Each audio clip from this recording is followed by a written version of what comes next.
Welcome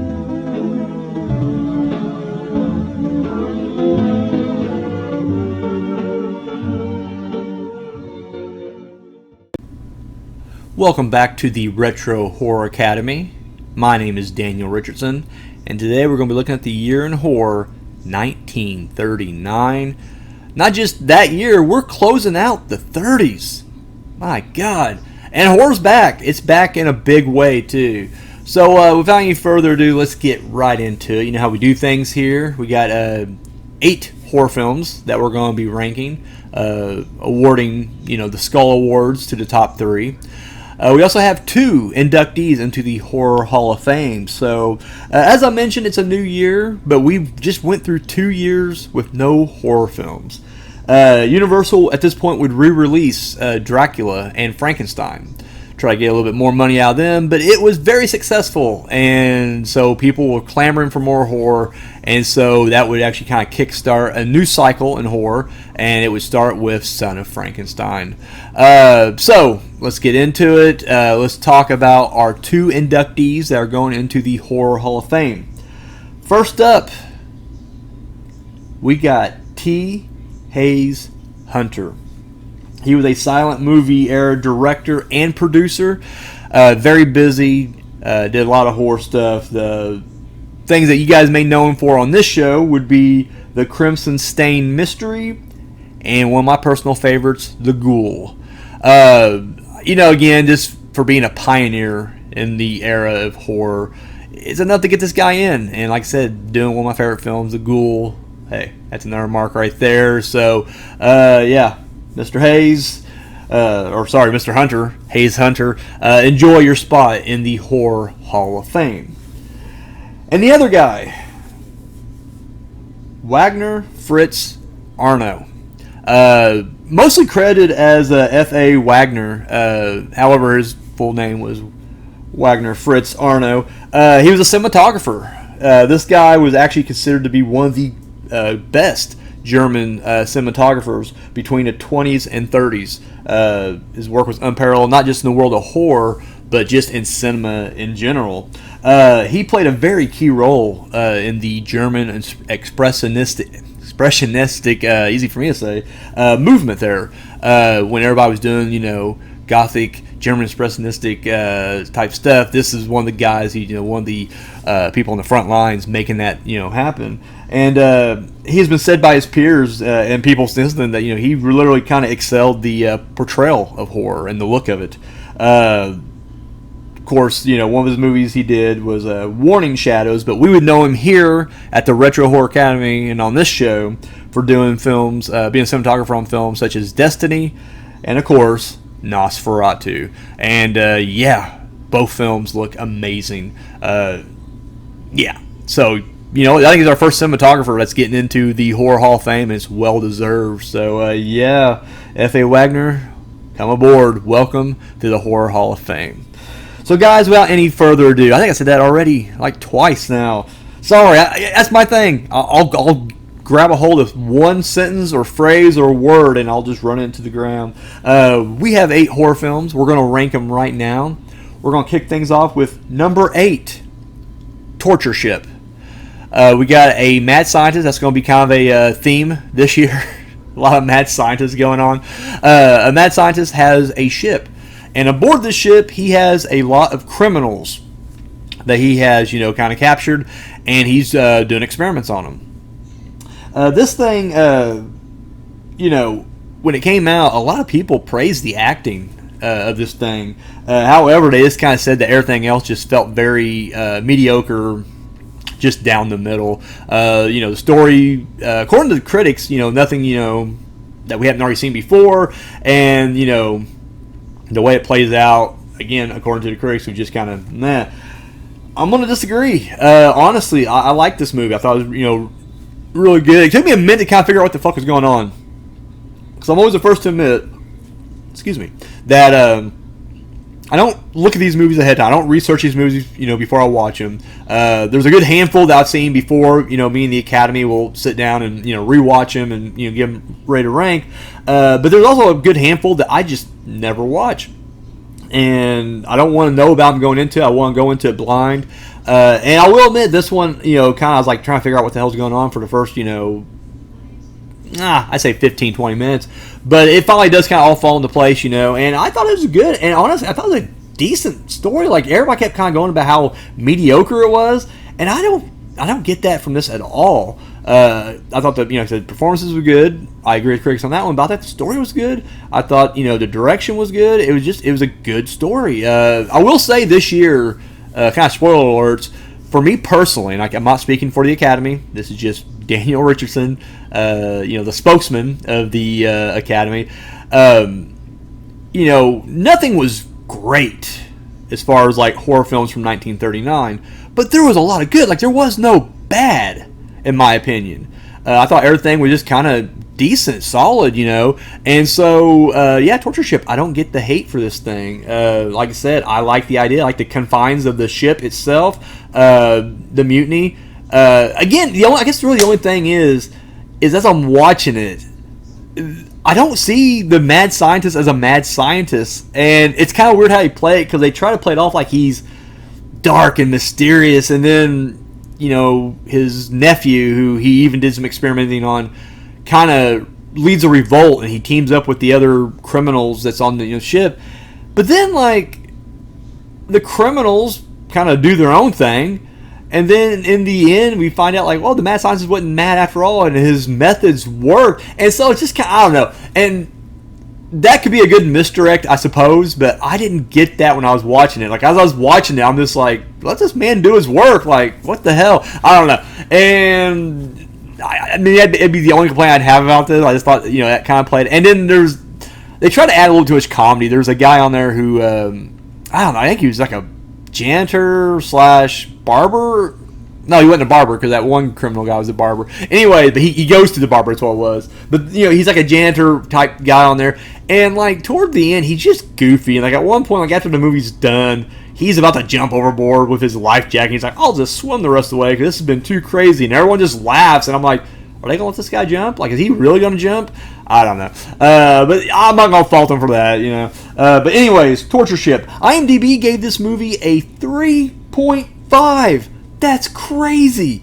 Like, that's stupid low. That's like Mano's Hands of Fate low. You know what I mean? Like, come on. This movie is not that bad. Do not let the IMDb score scare you away. Now, if you're not a fan of these old movies, then yeah, fucking pass it up. Don't worry about it. And there's nothing historical about this thing. It's not like it's a Frankenstein movie, or it has, big names like Karloff or Lugosi in it. So, I mean, there's really no reason for you to have to go out of your way to watch this thing. I just feel like it's getting more hate than it deserves, and if you do come across this thing, keep an open mind. It's not a bad movie at all. But either way, Torture Ship, number 8. So moving on to number 7, we got The Dark Eyes of London. You got a doctor. Is he mad? Yeah. Mad scientist. You got a doctor, but he also has his own insurance company. Like, he hands out life insurance policies.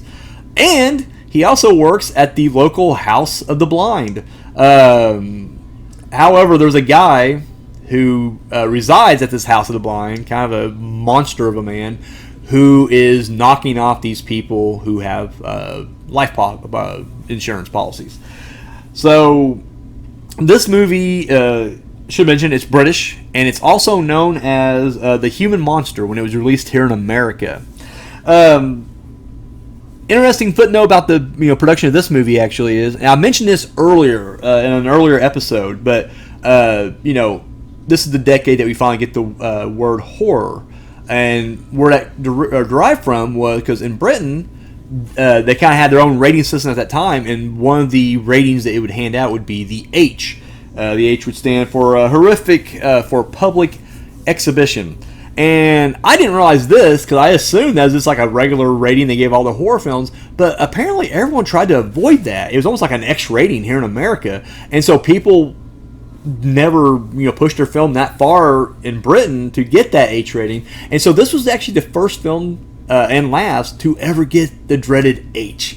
So kudos to The Dark Eyes of London, which that's what I'm calling it. It seems like the more popular name is The Human Monster, but I prefer the original name, so does the Academy, so we're keeping it as The Dark Eyes of London, because I think it's just a way better title, and it fits the fucking story better. Anyways, So what I think about this movie, another one that I really enjoyed. I liked the setting of it all. I liked the murder mystery. And I will say that's the only thing that I guess I shouldn't blame this movie for kind of throwing me like it did, because when you go back and think about it, it's like, well, no, that's a perfect reason. But like when you find out the motivation, because I thought, every mad scientist or killer from these old movies, they have some kind of ridiculous reason. They have a crazy, reason that they're doing this crime or whatever the case is.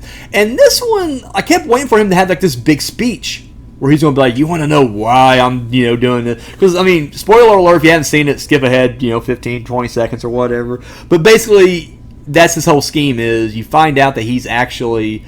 not only does he work at the House of the Blind, he's the guy who's running it as well. He's pretending to be a blind man over there as well. He's playing dual roles here, which he does brilliantly, by the way. That they did dub his voice, but just the makeup alone, I couldn't tell it was him. Seriously. Now, as I'm watching it and as it's unfolding, I was like, well, shit. Like, I wonder if we're gonna find out, like, Lugosi's the guy. And even as I'm looking at the guy, I'm like, wow, he don't even look like Lugosi, but it was him. They just used a different voice actor to dub his voice and everything. But anyways, I kept waiting for him to be like, here's why I did my signature plan, but he never does. It's just like, it's just for the money. Like, he would just kill people for the money. He would give them the life insurance here, send them to the House of the Blind, and then have, what's his name? He had an assistant there. I guess he wasn't really an assistant, but I guess he kind of was. But this big hulking brute of a guy who would do the killings for him. And so, I kept waiting for some kind of crazy, like, villain speech, and we never get it, and you're just like, oh, well, I guess it just leaves it like money. That's it. That's all he did for was the money. Still, I like the mystery of it. Again, you get the cops trying to track him down, and you're following the mystery that way. The main girl in this thing, she takes a job there. She's working for him, and she's also trying to figure out that she's trying to solve the mystery from her end too. So I don't know. Overall, just all around. Good performances, good movie here. IMDb, the people over there gave it 5.7.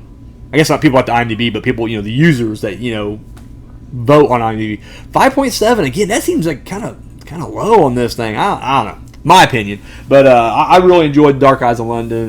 This is Lugosi again. Lugosi fucking kills it this year. Like, yeah, we'll get into this later, I guess, but like he has like 3 or 4 films that come out this year alone.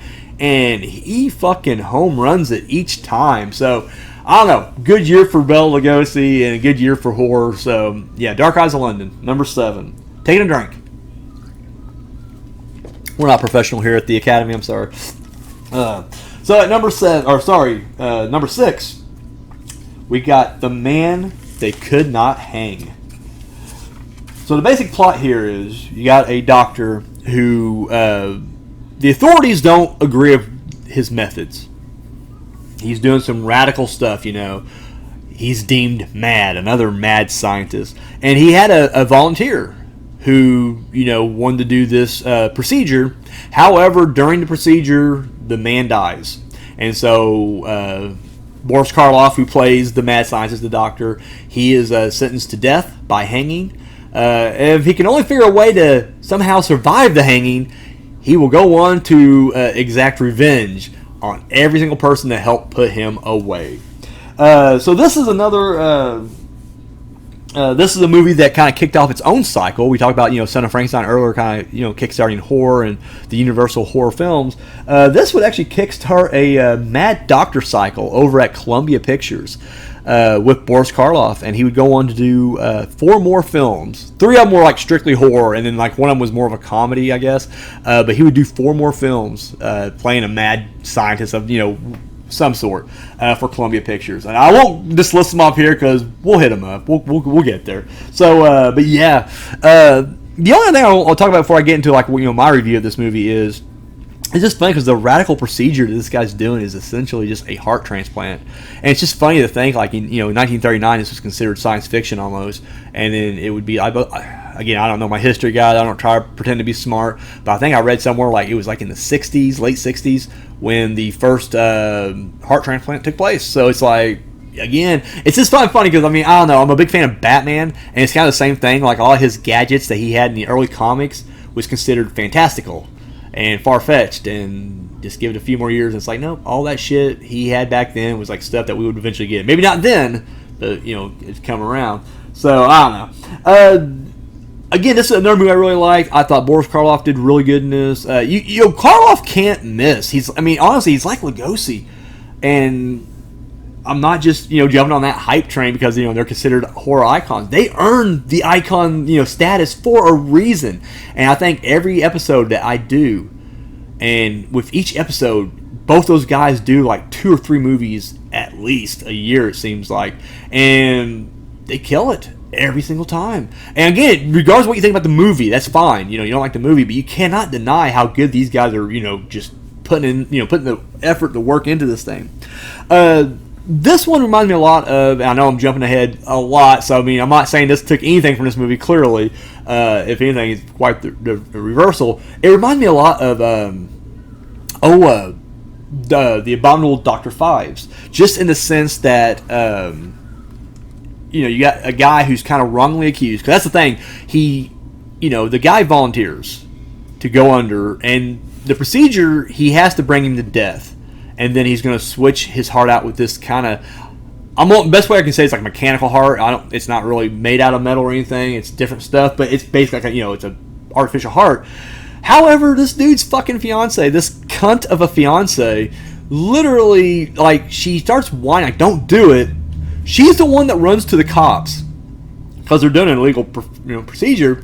She stops the procedure when the guy's dead, right? Like, he took him to death. Stops the procedure, and then when the cops are like, yeah, we're taking him away, Karloff's like, listen, this guy's going to die unless you let me continue the procedure. And then she's just like, yeah, let him continue. I'm like, bitch, you just turned him in, and now you're going to try to jump on the other side of the fence? Go fuck yourself. So I don't know, it was one of those things where it's just like, she was really easy to hate in this thing, and unfortunately they don't let him start back up, and so he dies. So Boris Karloff is sentenced to death, but he had a assistant. That's again, I'm dropping major spoilers, and I apologize. You haven't seen this movie, go check it out because it's definitely worth watching. But he had an assistant who he tells him before the cops get there, like, listen, take this transplant his heart, and if I get taken down, please save me. And that's basically what happens is once he gets hanged, he lays it all out there, but the judge, the prosecutors, the jury, and the girl, they all testified against him, and they put him away. And so when he gets killed, the dude basically just digs him up, or takes him from the morgue and brings him back, and then brings him back to life. And so now it's just revenge, and he's taking them out one by one, and he's going to basically put them all in this big house and take them all out in one big swoop. However, he's more blinded by the revenge than anything else, and he does go full. I think that's the thing. Like, I don't know, with Dr. Fives, at least in the first one, I never saw him as a villain. It just felt like a guy getting revenge, almost like Jigsaw in a few of the Saw movies. Now, eventually, he does start taking people out. Where I'm just like, really, dude? Like, it was unnecessary to turn your attention against that guy. But either way, here though, there's a moment where because basically this reporter or detective, I don't remember. I'm sorry. I watched a lot of these in the span of like 2 weeks, so it's like they're all kind of running together sometimes. But the reporter or detective, whoever it is that's trying to track down, he's seeing the pattern. He's seeing that, like, wait a minute, all these jurors who died were jurors that were sitting on the trial here. And so when he gets kind of caught up in this thing, and he has befriended Boris Karloff's daughter in the movie, and so whenever he gets in the house. And right off the bat, the guy was like, Karloff's like, no, you're dead. Like, I'm going to kill you just like I'm going to kill the rest of them. With no rhyme or reason. This is more like, well, I can't have any witnesses. And it's like, that's as villainy as it gets right there. It's like, I can see, incapacitating a guy, putting him in a closet, and then killing the rest. And then, it's like, fuck it. You can go. I'll be gone before you wake up anyways. But nope, he goes straight villain on this thing. So, it is what it is. But, no, I really dug this. In fact, it also kind of reminded me of, I'm blanking on the name. The movie with him and The Invisible Ray. Sorry, I actually had to look at my notes. I know I'm on a podcast and you guys can't actually see me do it, but I'll tell myself. It kind of reminds me of the Invisible Ray as well when he gets hit with the radiation and then gets pissed at Lugosi and the others for kind of taking credit in his mind for his discovery or whatever, and he decides to take them out one by one. It was very similar to that as well. So I don't know. That's probably why I like this one, because it just reminded me of those other movies, and it did well on its own. Like it's its own original story. So IMDb has this rated at 6.8. And has a 71% on Rotten Tomatoes, and that seems fair. I'm good with that. Maybe I go a little bit higher, in my opinion, but honestly, it's better than what the other movies were getting. So yeah, The Man They Could Not Hang, definitely recommend it. Check it out.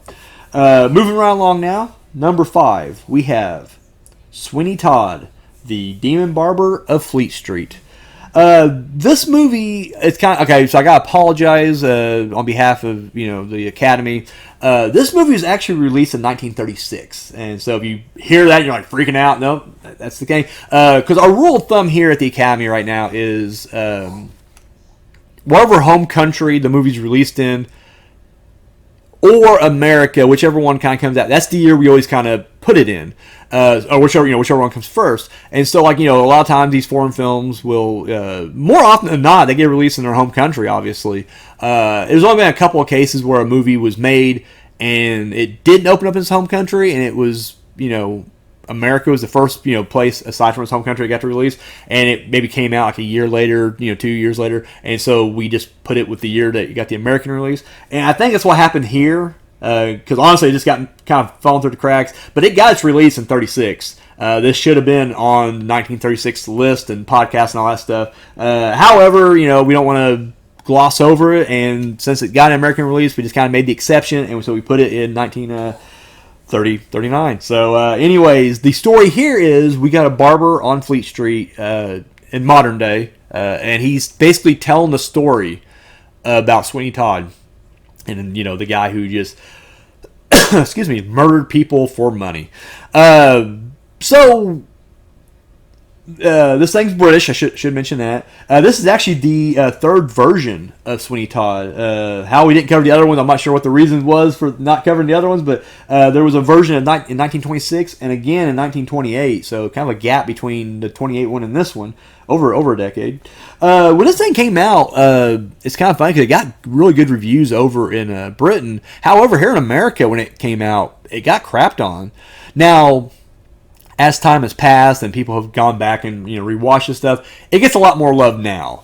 But yeah, at the time, not so much. One thing I didn't realize either was, I guess, Todd Slaughter done other horror films before doing Sweeney Todd here, because he plays the titular character Sweeney Todd.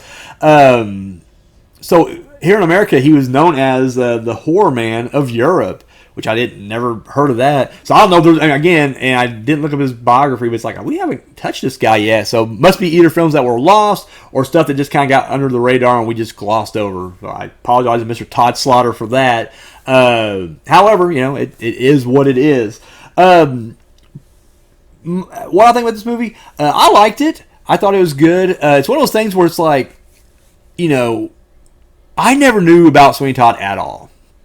Didn't know anything about it. All I knew about Sweeney Todd was the Broadway play that came out, the musical, and I saw the 2007 Tim Burton film, which I'm not really that big on. I love the look of it. I don't like the music, and the story itself just gets bogged down in this ridiculous, they turn Sweeney Todd into like an anti-hero. Now, I never read the original book or whatever this is, the original play or whatever it's based on, the original origins of Sweeney Todd. I've never watched or read or anything. So I don't know if he was supposed to be a fucking anti-hero even back then, But in this version, dude's just straight up villain. Like, the dude is literally just luring people who come off ships to get a shave, killing them, and then robbing them. And then turning their bodies into, the meat pies that the girl next door sells.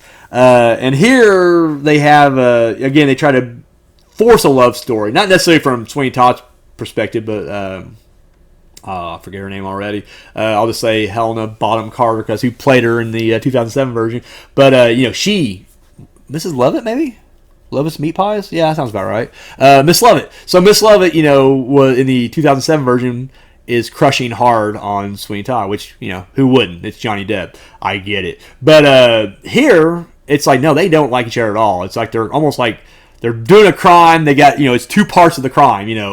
Basically he's killing them, and then she's getting rid of the bodies. So they kind of need each other. But they do still have the boy that comes in and cleans up, and she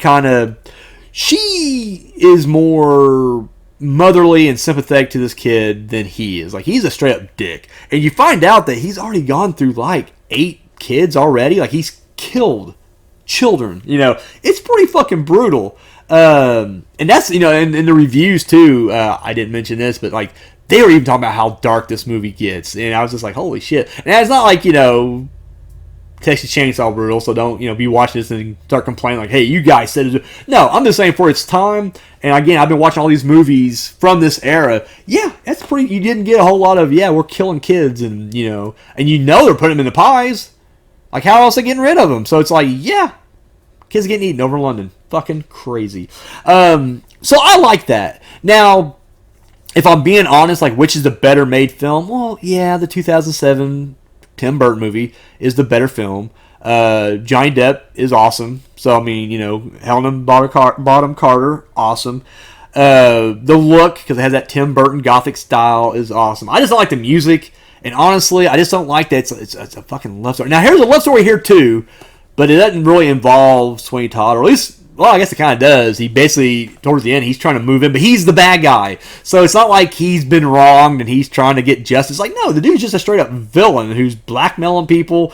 He he gets stock in this like shipping company, and he tries basically to leverage, hey, I'll marry your daughter, and that way you don't have to pay me money. It's just like the dude's a straight up monster in this movie. So yeah, the better made film is probably 2007. I won't say probably. It is a 2007. But personally, I like this version better just because it's Sweeney Todd's a bad guy. And I feel like we'll probably never get back to him being a villain. I think once Johnny Depp... I mean, again, I know the musical or the Broadway musical probably made him more sympathetic, and it's, that's what the movie was made on. But it's like, yeah, we won't cross that line back to just straight up villainy. So, but yeah, Sweeney Todd, the Demon Barber of Fleet Street, number 5. IMDb has given it a 5.8, and that seems about fair. That's kind of down the middle. I'm okay with that. I'd go a little higher, but that's just me personally. So, alrighty, moving along to number 4, we have The Cat and the Canary. So this old man dies, and he decides that he wants his will read to his surviving relatives 10 years to the day that he died in his old creepy mansion. And, of course, murder and mayhem, ensues. So, this is a remake of the 1927 version of The Cat and the Canary, which, we already covered, and I really enjoyed it. And this movie gets a lot of good reviews. In fact, this is kind of like the one, like whenever you type in The Cat and the Canary, this is the one that comes up first. And there's like 4 versions, maybe 5. I think there's just 4. I know there's a 1927 one, this one, and I think there's 2 more afterwards. But they were like in the 50s or 60s or something like that. But this is like the one that everyone fucking talks about.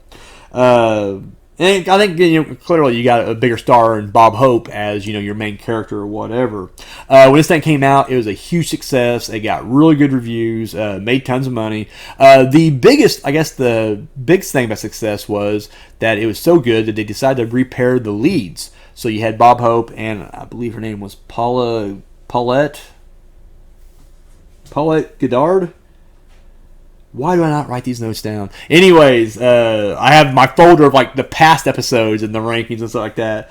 That's how I looked up, Invisible Ray or... But no, I don't have anything here. But anyways, they, would repair them again the following year in a movie called The Ghost Breakers. Another kind of comedy. That's the thing that this movie was... whereas the last movie, it's kind of hard to call it straight up horror. I mean, it definitely falls more under mystery. But I guess, for its time, it kind of leaned into the horror more. Here, though, they lean heavily into the comedy.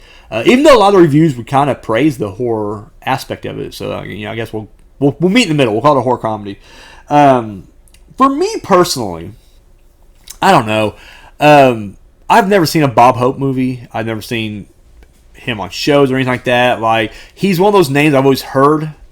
And I mean, I've watched, movies and television from this era, or I guess not television, but you know what I mean, stuff from this era. So, like, there's a lot of comedians from this area that I knew and do appreciate and think it's funny.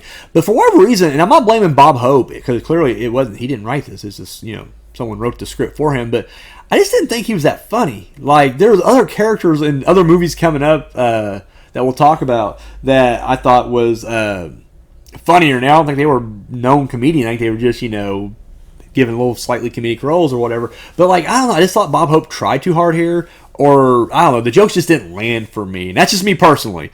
Now, that does not take away from the story. The story, and really, the only downside was they didn't change the story enough. Same killer, or same, yeah, I guess he's killer, yeah. But guy basically trying to drive the main girl insane, making her think that, there's because there's another killer supposed to be on the loose or whatever, called the Cat. And so they're trying to drive her crazy, making everyone think that she's nuts. They follow the original story beat for beat almost, and all the way down to who the killer winds up being. Again, I'm not sure if the names are changed or not, but the character types were all the same. You still had the two elderly or more elderly women there. You had the one cousin that. The red herring cousin, he's the one who's like, bad tempered and clearly looks like he should be the one. Then you get the one that's just super nice, and it's like, yeah, it's him. Bob Hope, like I said, he's the new addition to this thing. They kind of created the character just for him, and he, does a little wisecracker. The only funny thing is in both of these, and I mentioned this in the last one too, I guess it's just more acceptable back then. I'm not judging. It is what it is. But it's like, they're all related, and they're all cousins. And in both versions, the main guy ends up like falling in love with the main girl, and it's like, yeah, you guys are cousins. Like, your kids are gonna have Weffy, and I mean, again, I'm not sure how close in the family tree they are, but again, there's nothing. It's not portrayed as being weird or off-putting or like that. It's like, nope, that's just what we did back in the 1930s. So it is what it is. I'm again not judging here. Like I said, the movie itself is still a good watch, enjoyable. I just didn't think Bob Hope. I guess I was more disappointed by the fact that Bob Hope just wasn't as funny as I was hoping he'd be. Maybe I need to sit down and watch the road movies that he did with Bing Crosby, because that's that was the basis for the Stewie and Brian Family Guy episodes. They did all their road to Rhode Island, and then they did road to Europe and everything else, and that was all based on, or at least the concept was based on the road movies with these guys. I think the first movie was like Bangkok or Thailand. I don't know. Road to Bahi or something like that. But either way, I need to, maybe I need to watch those movies and kind of see Bob Hope in his element. But this movie was just not it. But hey, we may watch Ghost. I don't know. I'm sure we'll get around the Ghost Breakers next year. So maybe he'll be better in that one. IMDb gave this thing a 7.1. So I mean, above average. In that really good section. So yeah, that's the Cat and the Canary. So we're now moving on to number 3 and the winner of the Bronze Skull Award, and that movie is The Return of Dr. X. So basically what happens in this movie is you got a reporter and a doctor, and there's a series of grisly murders that's been going on, through town, and they're trying to figure out, who it is, and it comes back, it links back to Dr. X. And the only clue they even have is this, like, they're finding a lot of this synthetic fake blood. Because I didn't need to put synthetic and fake together. So synthetic blood, they're finding it, at the crime scenes and everything. So this was supposed to be a sequel to Dr. X. However, there is no connection at all between the films. None whatsoever. There's no characters that carry over. Even though each movie has a character that's named Dr. X, they have different first names, and they're portrayed as different people altogether. Again, the guy in the original Dr. X, Dr. X was actually, innocent. Like, he was the red herring. You assumed he was the bad guy in that one, and it turned out it wasn't. Whereas in this one, no, it actually is, he is the bad guy. He's the villain. But that's it. And so it's weird. They don't even try to, I don't know. I need to watch the trailer maybe, see how they try to promote this thing, because honestly, they don't even reference anything from the first film or anything. I mean, I don't know. Even a passing line such as like, oh yeah, we had Dr. X one time, about 10 years ago. He did this, or whatever. But no, you don't even get that. Like, it's just literally nothing. So this movie has the distinction of having We got the Bogart. We got the Gart, the boat. I don't know what his nickname was, but we got Humphrey Bogart in this movie. This has the distinction of being the only horror film that Humphrey Bogart did. Turns out, I guess he hated the genre. Hated it so much, in fact, that when he got the role, he basically took the script into the studio head's office, threw the script at him, and said, "I'm not doing it unless you pay me more money." And I guess they must have, because he ended up doing the movie. Kind of ashamed to hear that. And that's the thing. It's like, he was really good in this. Like, we all know Humphrey Bogart go and do, like, Casablanca and other, Sierra Madre, whatever the fuck that full title, I don't remember the full title that is, but, the Treasure of the Sierra Madre. Like, the guy became, like, a heavyweight. Like, he's, like, the actor of, this era or whatever. And so the fact that, he hates his genre, I get it, but it's like, he does kill it. Like, he looks awesome. He acts it perfectly. Like, I don't know. Humphrey Bogart, man. Regal. Turns out, though, it wasn't even supposed to be him originally, and I don't know the reason why it fell through. Maybe because he was busy on a couple other movies that we'll mention here in a minute. But it's supposed to be Boris Karloff as Dr. X, and of course that just didn't happen at all. So again, why? Who knows? And then another interesting note I read when I was doing my research on this thing was apparently the original Superman, George Reeves, he had a very small role in this thing. However, the scenes got deleted. Unfortunately, I don't know if those scenes are still out there. I never, bought this on DVD or anything, so I don't know, what. But either way, yeah, Superman was in this movie as well. So what do I think about this movie? I liked it. Again, it was kind of... no, actually, you know what? Scratch that. I really liked it. I thought it was better than the first Dr. X, actually. Partially due... it was more like it was a mystery more than anything else. It was more... even though... I guess it's not really a mystery, just in the fact that, like, we already know who's doing it for the most part, but you don't know why. And we're watching the reporter and the other doctor. We're seeing them kind of piece this together. And there's also a girl involved. It's I forget who she is. Can't remember what her... Oh, she was the nurse that works at the... Yeah, that's it. Yeah, she's a nurse that works at the hospital with the doctor. And they become an item or whatever, and then they're trying to, figure out, this whole thing. And again, they have there's a lot of comedic parts here. I mentioned earlier, that Bob Hope, I just didn't do it for me. But, like, the guy, and I don't know the guy's name, but the guy who played the lead, they called him Wichita. He's the reporter who came from Kansas. And anyways, I liked him. Like, I thought his personality, his delivery, all that stuff, I liked it. And yeah, it became a really good, like, buddy cop, even though they're not cops, but that buddy crime, trying to solve a mystery together type movie. I liked it. I thought it worked really well in this situation. Again, Humphrey Bogart, loved the character he played, and I love the story. Like, the story itself, it's really good. So again, I don't know. I like this movie. IMDb getting this a 5.7 as well. Like, people just hating on these films, but I don't know. I liked them. So I guess 5.7 ain't like a hate. That's kind of it's all right. That's kind of in the middle, I guess. So, but still, I just feel like it should be a little bit higher. But it is what it is. Everyone is entitled to their opinion. So yeah, number 3, winner of the Bronze Skull Award. I'm talking about The Return of Dr. X. So moving on to number 2, and the winner of the Silver Skull Award, The Gorilla. Story about these detectives are investigating the string of murders, which a person's committing in a fake gorilla outfit. However, a real gorilla escapes from the zoo and shows up at the house as well, and you got to deal with that. All right, so let me just go ahead and kind of get this out of the way right now, because I know everyone's kind of scratching their head probably. We did this a while back, Coach. I think in 1936 we had the Revolt of the Zombies coming at number 2 as well, and that movie is just universally hated. But talking to people here at the Academy, people really like that movie for whatever reason. And The Gorilla is kind of the same way. This movie is just, it was panned, and I'll get into that a little bit later, but like, no one considers this a classic at all. I saw it a few years ago before I rewatched it here, and honestly, the first time I watched it, I was not a fan of it at all. I kind of came around on it. I don't think it deserves to be number 2, but I definitely kind of contributed to kind of pushing up the ladder, I suppose, as well. And I think that's the main thing is, again, I can only speak for myself from my perspective. I'm just guessing the Academy, they all have a certain place in their heart for this movie. And that happens. Sometimes you get movies that you just like for whatever reason, good or bad, And so, anyways, The Gorilla, it's number 2. So, again, direct your hate mail if you want. That's fine. We'll take it. Like I said, we all have our opinions. And, this movie is number 2.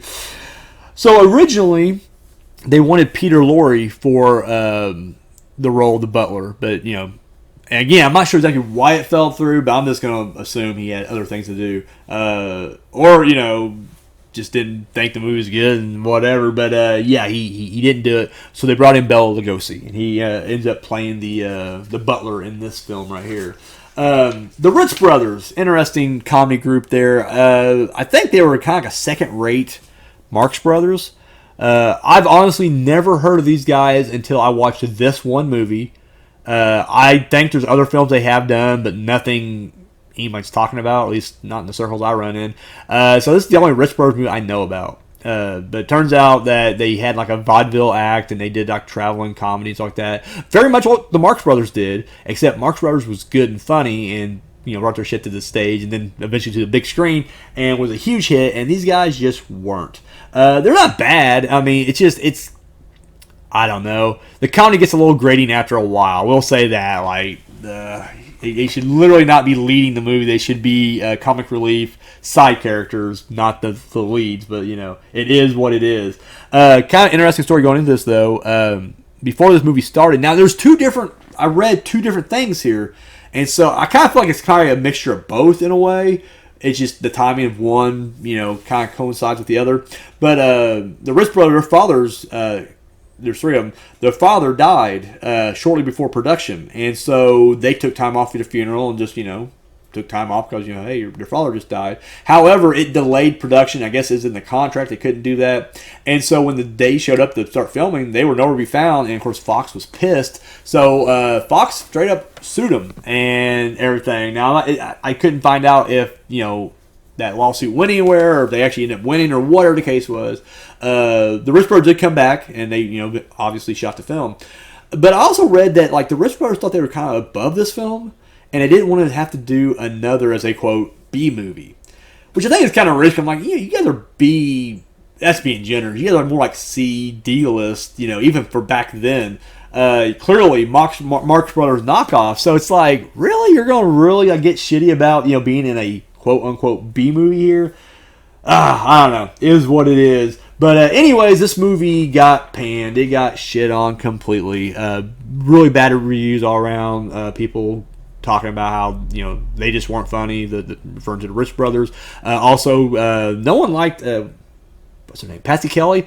She played the maid. They said she was very grating, and I'll agree with that one. I think a lot of the characters here just kind of... I don't know. They were off and over top. However, the only person who got good reviews, and again, in a sea of just like everybody saying the same thing, bad, bad, bad, not funny, missed the mark, whatever the case is, they all kind of said but Bela Lugosi as the butler was great, because it's almost like he's playing it for he knows, I guess this is bad, but fuck it, I'm gonna have some fun with this. And you can just kind of see he's very tongue-in-cheek in this whole thing. This is his performance in general. Again, I won't lie, it's definitely not a standout performance, but it ain't bad either. I think it's just more of oh shit, there's Bela Lugosi, and they're playing up the creep factor. He looks like Dracula and all that kind of stuff. So it's that's the kind of road we're going down this one. Again, with this movie, I don't know. It's one of those that you have to catch it in the right mood. I like cheesy movies. I like bad movies. So I can definitely appreciate this for what it is. And I think it probably is a little too high. Probably doesn't deserve any award, but it is what it is. And I'll stand by the rest of the Academy here. IMDb gave it a 4.8, and honestly, that's probably about right. I may go be a little bit more generous. I would probably give it up to I would have given it a 5 rating probably, but I'm being very nice on that one. So anyways, yes, The Gorilla, number 2, winner of the Silver Skull Award. So that only leaves one more movie. Number 1, winner of the Golden Skull Award. I think we know what it is. I'm, of course, referring to Son of Frankenstein.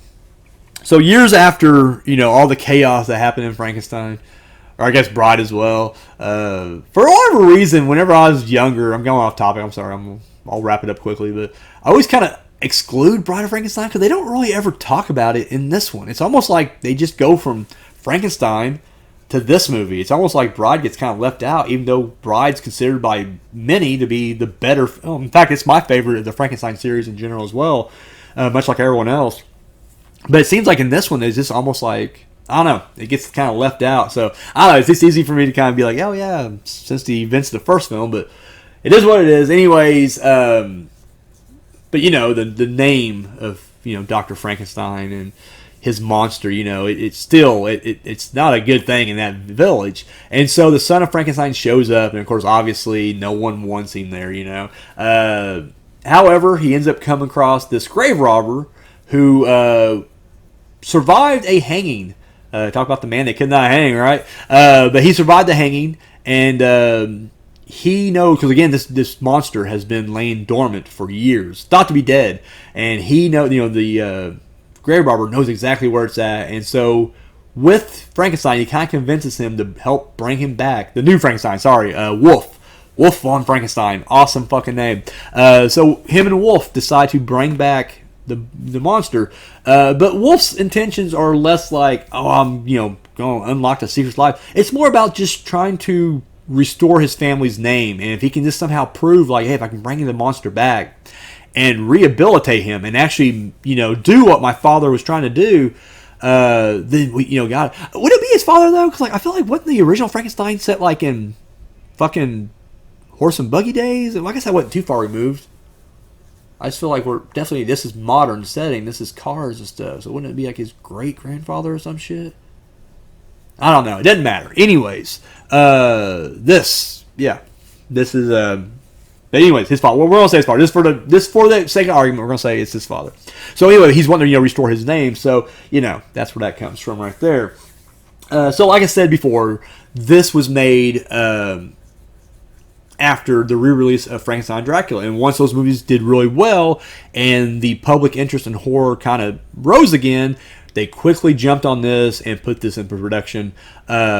Yeah, and again, so not only did it kind of, you know, kickstart the Universal horror cycle, but, you know, kicked off another horror cycle everywhere. And luckily, I mean, it does kind of, it will dip again, kind of late 40s, early 50s, and it goes more sci-fi than horror, even though we'll claim a few of those sci-fi films in the horror community because we're like, we need something.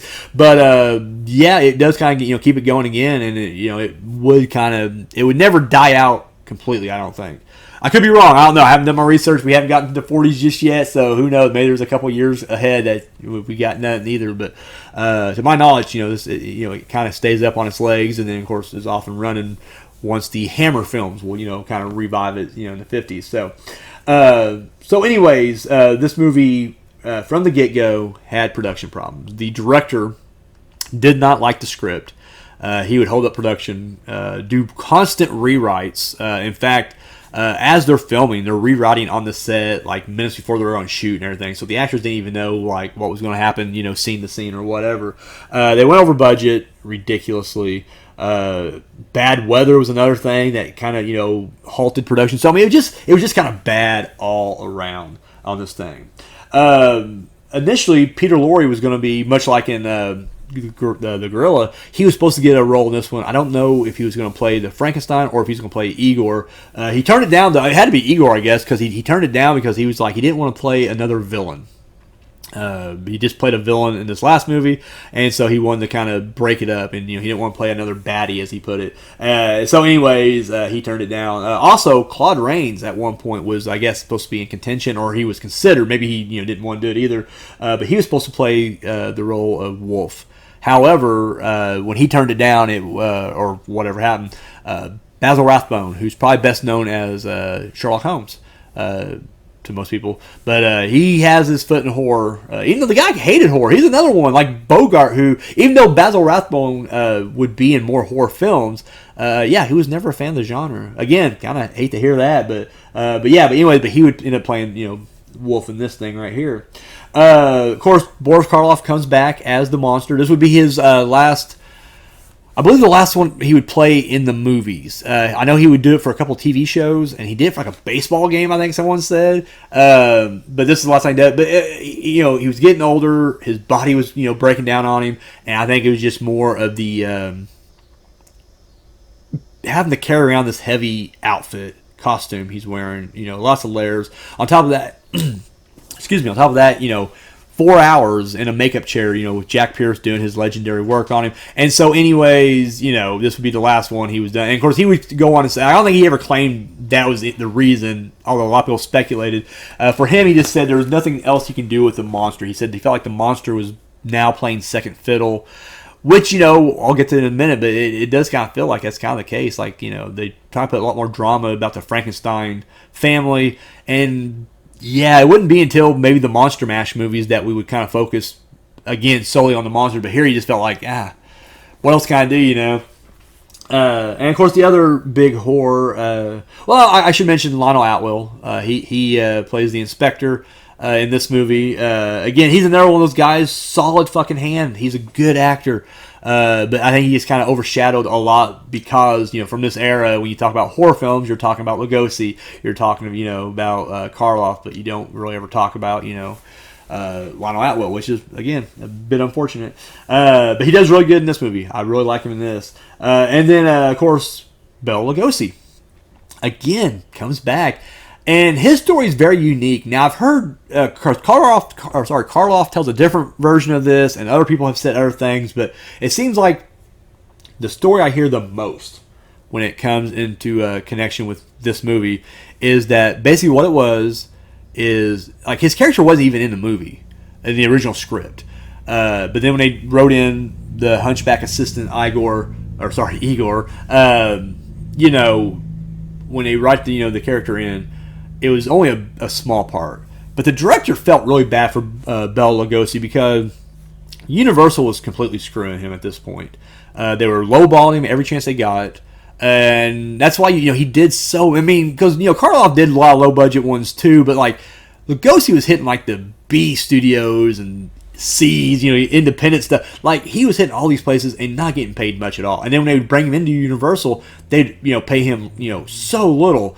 And so, and I mean, I'm not sure what the dollar was worth back then or what the other people were getting paid, but I think I read he was getting paid like $500 a week, which again may sound great even today, even if you're getting paid $500 a week. But again, if everyone else is getting paid way more than that, that's kind of shitty, especially if you're a big name. And again, on the poster, you're second billing, behind Karloff or whatever. I think he was third actually. I'm sorry. I think Rathbone. I think they did give Rathbone top billing, then Karloff, then Lugosi. But still, it's like if your co-stars are making that shit ton, like there's a big gap there. That's fucked up. And so the director saw this, did not like it. And so what he kept doing was he just kept making the role bigger. Like every time he'd rewrite it, he kept making the role bigger and bigger and giving him a bigger part. And again, he's a big fan of him. And a lot of the during the press junket and the interviews and all this stuff, he would go on and on about Lugosi's performance. And the funny thing is, jumping ahead a little bit to the reviews of this stuff, but everyone says the same thing, that Bela Lugosi stole the show.